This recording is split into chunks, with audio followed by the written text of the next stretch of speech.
their eyes checked. Yeah, this is strange to say the least. Here to react, Fox News digital senior editor of investigations, Asra Nomani. Asra, thanks for being with us. You know, this whole thing has been like, I can see it with my eyes. Can't you see it with your eyes? But what stands out to me in the set of clips we just played was there's a heck of a lot of storytelling and framing going on there. Asra, what's your reaction to that? Yeah, counterterrorism experts call it narrative warfare. It's information operations. It's a psychological operation that's happening in the United States right now.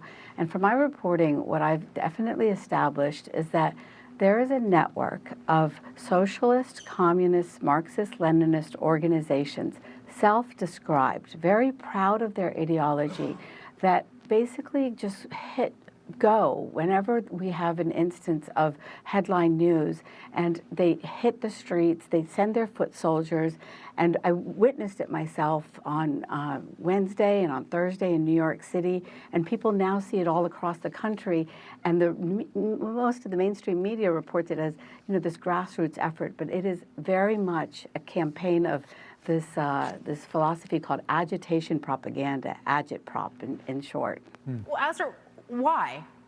What's the motivation behind it? Well, you got to follow the money. And one of the organizations that immediately announced one of these protests in New York City is the Party for Socialism and Liberation. They went out and they are funded by a U.S.-born millionaire named Neville Roy Singham, who is based in Shanghai.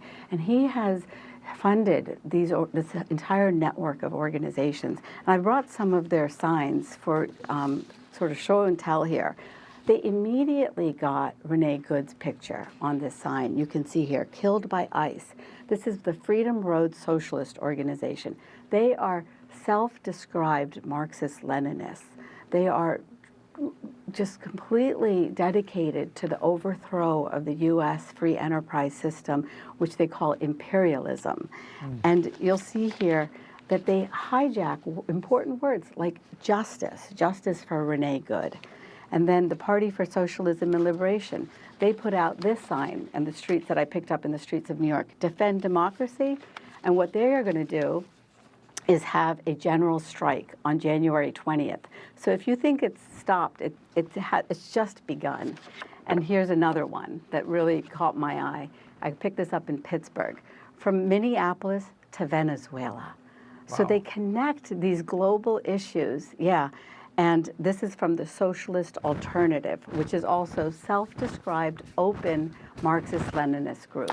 So, you know, I watch these protests, Asra, and I always think to myself, and maybe this is too simplistic of a thought, but I always think, don't these people have jobs? Like, don't they have something else to do with their lives? Most Minnesotans have something to do during the day. These people never seem to have anything to do.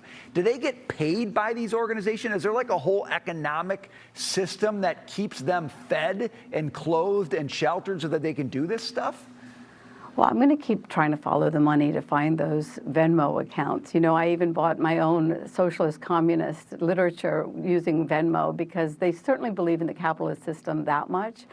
But what I do know is that the organizations that are putting forward these protests and creating this mass mobilization, they are multi-million-dollar organizations. And that's really important because they are not only big money, but they are also nonprofits in many cases. They get tax shelters in the United States.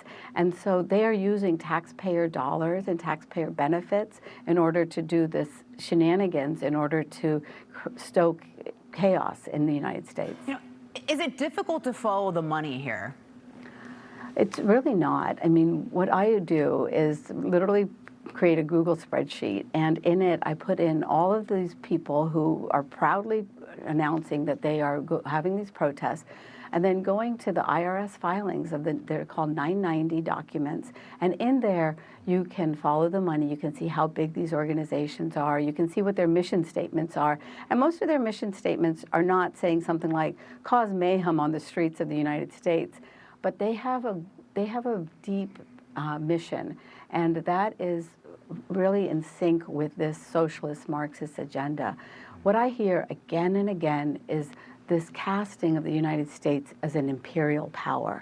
And so that is how they connect the Palestine issue, the Venezuela issue, and now this ICE issue on immigration in their larger battle against the colonial empire that they call the United States. You know, you've got really rich people on the back end, and maybe they're not even the United States. And then you've got folks on the front end, Asra, and I'm sure you've talked to some of these folks.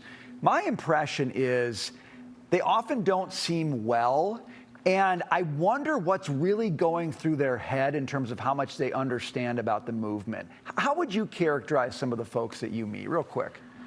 Well, you know, what is not to like about trying to help the downtrodden, right? And so what these activists do is they hijack people's brains. They hijack the idea of empathy. And what they do is they create this good that they think that activists will be propelled to realize on the streets. And at the end of the day, just like you're saying, what happened to Renee Good? She left a son behind. She wasn't acting in the interest of her family. And so that is the hijacking of the mind that a lot of these big money activists are doing to these foot soldiers so that they will go and be the bodies and create this myth of the marching millions. Very interesting. Asra, fantastic stuff. I learned a ton today. Thank you.